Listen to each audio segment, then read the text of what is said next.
In the early 1970s, at the height of geopolitical tension between the United States and the Soviet Union, the KGB began preparing a new generation of deep cover operatives whose existence would remain hidden for decades. These operatives, known internally as illegals, were designed to live without diplomatic immunity, without contact with embassies, and without any connection to the Soviet state that could betray them.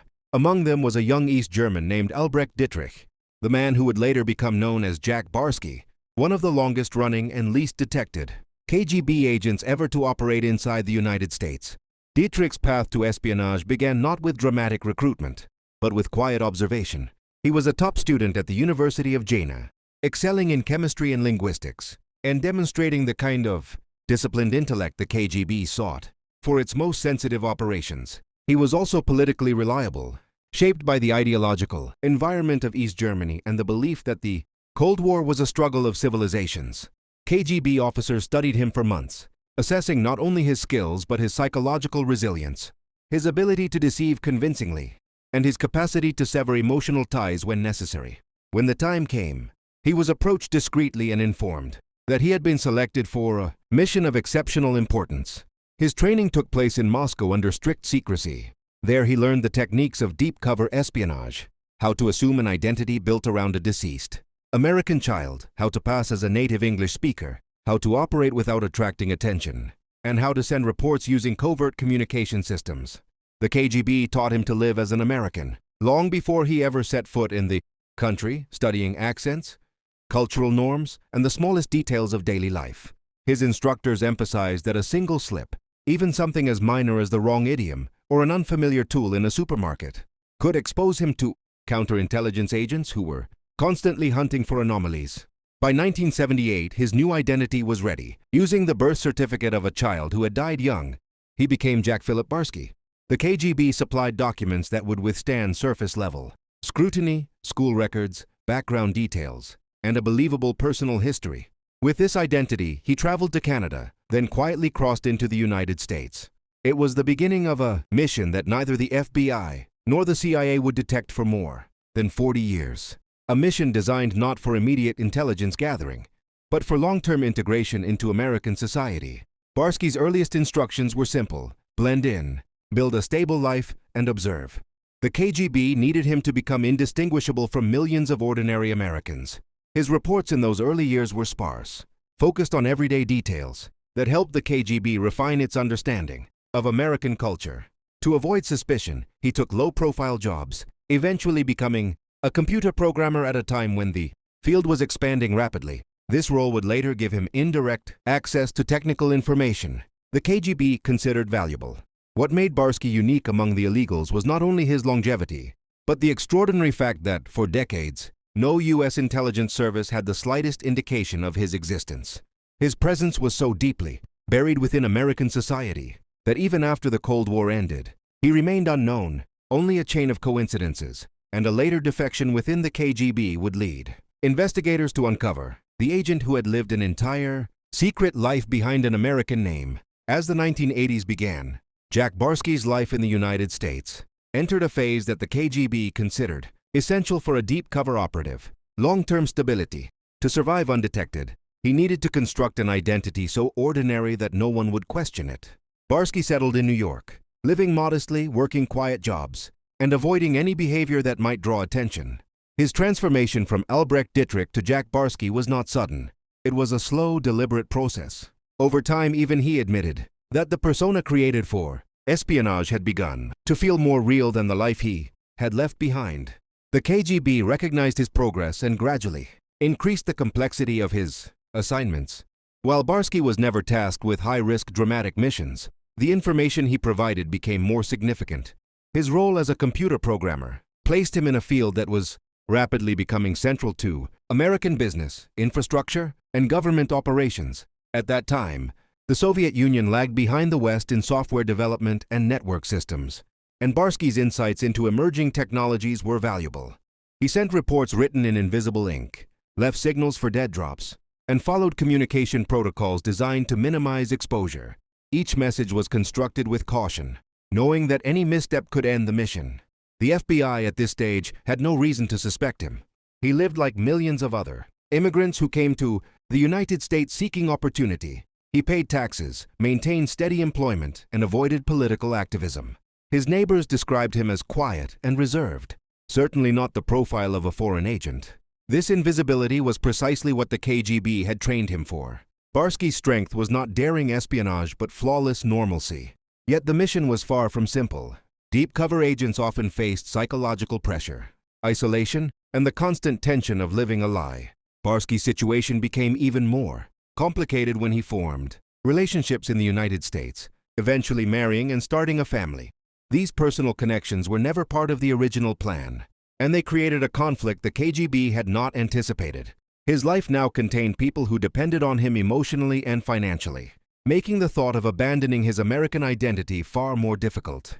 The KGB, however, expected absolute loyalty. They monitored his performance from a distance, relying on periodic messages and assessments.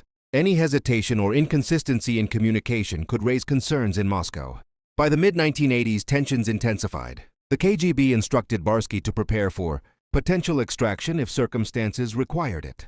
Such orders were rare and carried heavy implications.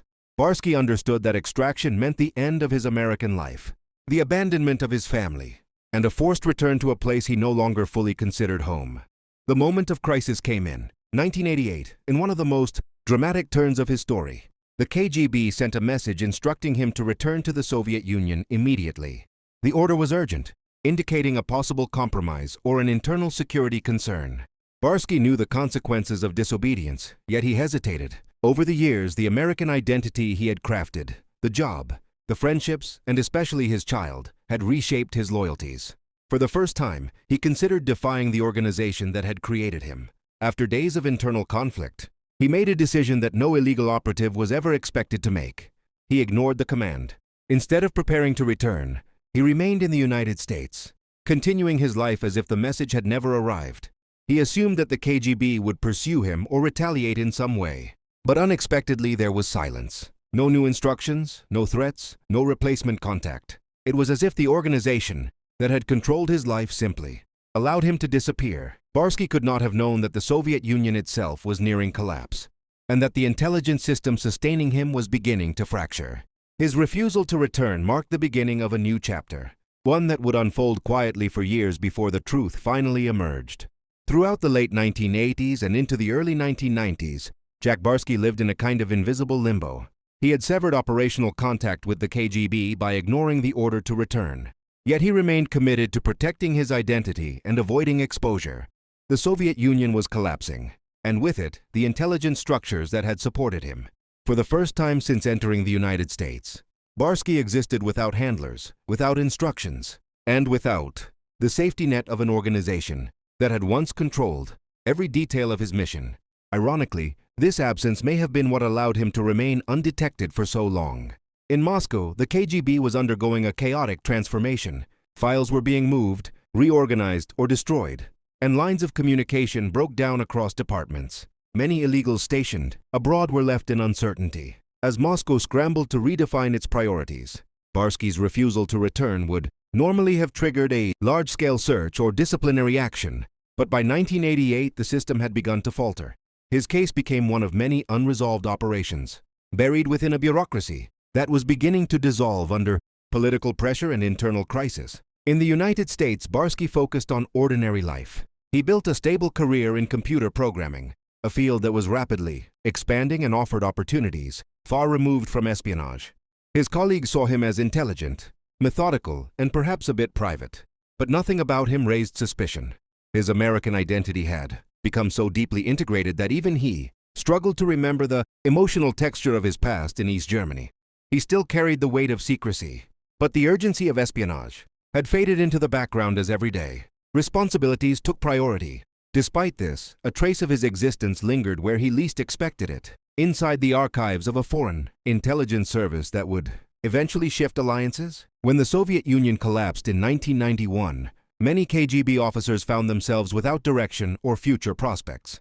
Some defected, some entered the private sector, and others offered their knowledge to Western agencies.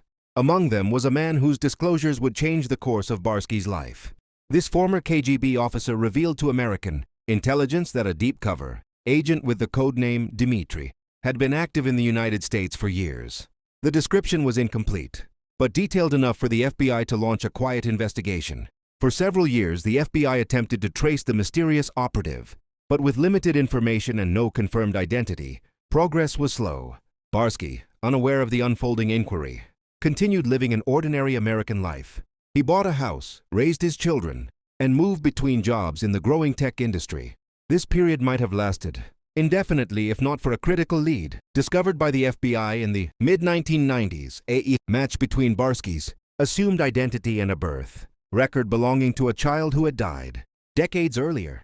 This technique, known as death name acquisition, was a hallmark of Soviet illegal operations. Once the match was found, the FBI began building a case with extreme caution. Deep cover agents were rare and dangerous targets. Any confrontation required certainty. Agents monitored Barsky discreetly, mapping his routine and examining his financial history.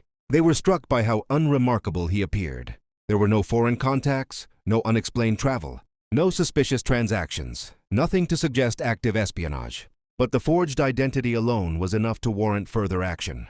The investigation intensified after the FBI recovered fragments of old KGB files containing partial, operational notes referencing an illegal who had settled on the East Coast. The timeline aligned perfectly with Barsky's arrival in the United States.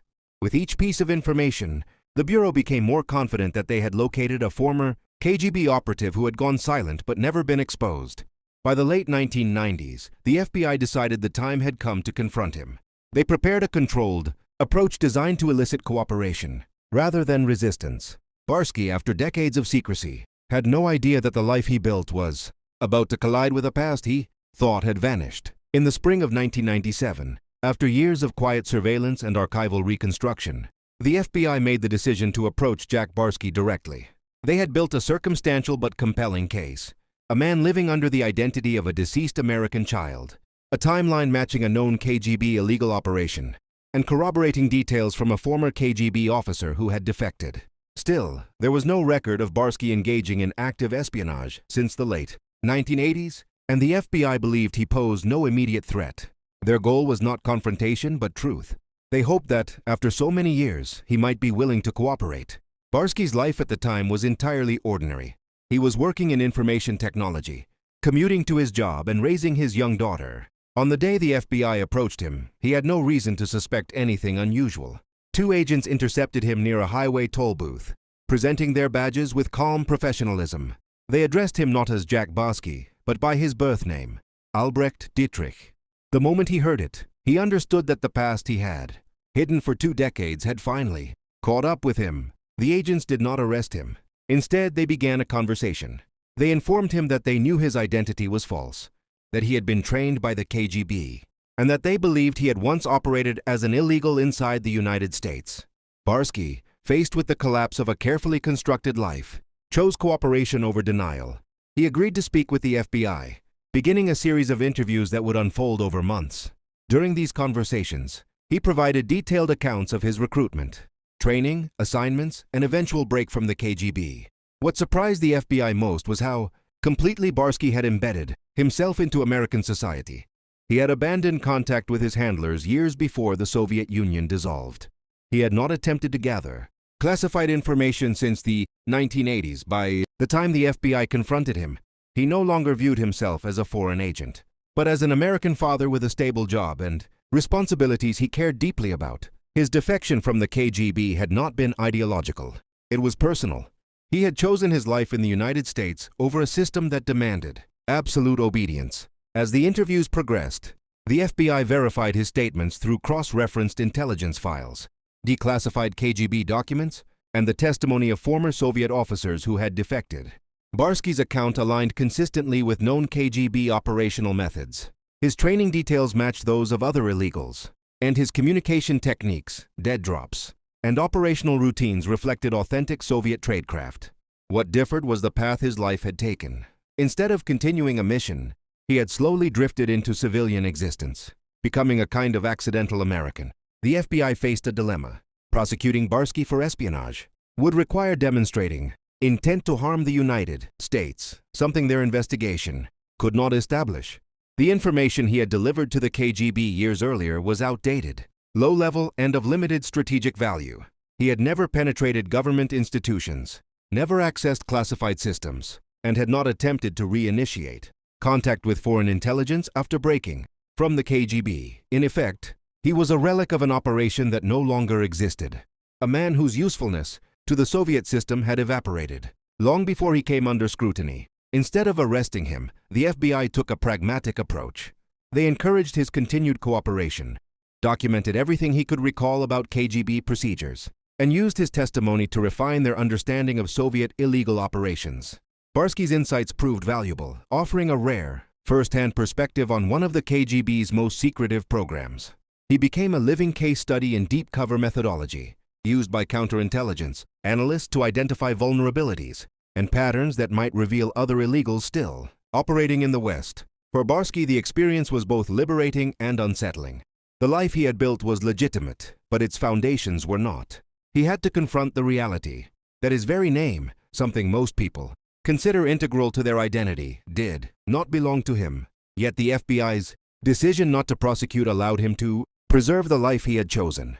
He walked away from the investigation without charges, but forever changed by the fact that the truth he had suppressed for decades was now fully exposed. What neither he nor the FBI yet realized was that his story would eventually become public, revisited through declassified files and media interest. The man who once lived in total secrecy would soon become known as one of the most unusual KGB illegals ever to operate on American soil. In the years following the FBI investigation, Jack Barsky entered an entirely new phase of his life. For decades, secrecy had been his shield, the defining structure that shaped every decision he made. Now, with the truth exposed and no charges brought against him, he faced a different challenge, learning to live openly with a past he had spent half a lifetime hiding. The Cold War was over, the KGB no longer existed as he had known it, and the world he had once served had disappeared into history. What remained was a man attempting to reconcile two incompatible identities. Barsky agreed to continue cooperating with U.S. intelligence, offering insights not only into his own operations, but into the broader ecosystem of KGB illegals. He explained how recruits were selected, how psychological conditioning worked, how identities were created through forged documents, and how agents were trained to survive without support. His contributions helped investigators piece together the structure of Soviet illegal networks that had operated across North America and Western Europe during the late 20th century. Many of the details he provided aligned with newly declassified material from Russian archives, confirming the authenticity of his experiences. As time passed, the extraordinary secrecy that had defined his life slowly gave way to public curiosity. Barsky agreed to speak openly about his past, first in limited interviews and later in long-form discussions that explored not only his mission, but the emotional cost of living under a stolen identity. What distinguished his story from other cold war spy cases was the sheer length of time he remained undetected. For nearly 40 years, no American agency had any idea he existed. His life became an unusual example of how deeply a well-trained illegal could embed himself into society when the mission required patience rather than aggression. Yet the transition to openness was not simple. Barsky had to confront the consequences of choices he made as a young man, choices driven by ideology, ambition, and a belief in a system that no longer existed. He spoke about the moral complexity of his past, acknowledging both the discipline required to succeed as an illegal and the personal damages that followed. His story raised uncomfortable questions about identity, loyalty, and the psychological toll of espionage, themes that resonated with historians and intelligence professionals alike. When his story eventually became widely known through television interviews, documentaries, and his memoir, the public reaction was surprisingly empathetic. Many viewed him not as a threat or a villain, but as an artifact of a vanished era, shaped by geopolitical forces beyond the control of individuals. His willingness to discuss his past openly, without romanticizing or denying it, gave his account an unusual credibility. Instead of focusing on espionage techniques or Cold War intrigue, he emphasized the human dimensions, the loneliness of double life, the fear of discovery, and the gradual erosion of identity that occurs when one must constantly pretend to be someone else. For intelligence agencies, Barsky's case became a reference point, demonstrating both the strengths and limitations of deep cover operations. His undetected presence showed how vulnerable even advanced counterintelligence systems could be to a patient, well-trained illegal. At the same time, his eventual defection, motivated not by ideology, but by personal attachments, illustrated how human factors could undermine the most rigidly constructed intelligence operations. His life became a reminder that espionage, at its core, is not only a strategic contest between states but a psychological struggle within the individuals tasked with serving them. By the time 40 years had passed since his arrival in the United States, Barsky's story had transformed from a hidden operation into a documented chapter of Cold War history. He had lived through the rise and fall of the Soviet Union, the collapse of the KGB, and the shifting landscape of global intelligence work. What began as a secret mission, engineered by one of the world's most formidable intelligence agencies, ended as a reflective personal narrative, shaped by choices that defied expectation, and loyalty that gradually shifted from duty to family. In the end, the KGB agent who operated in the United States undetected for decades became known not through a dramatic arrest or espionage scandal, but through the slow release of declassified files and the quiet confession of a man no longer willing to live divided between two worlds. His story remains one of the most unusual and human examples of Cold War espionage, a mission buried for 40 years, revealed only when the era that created it had already faded into history.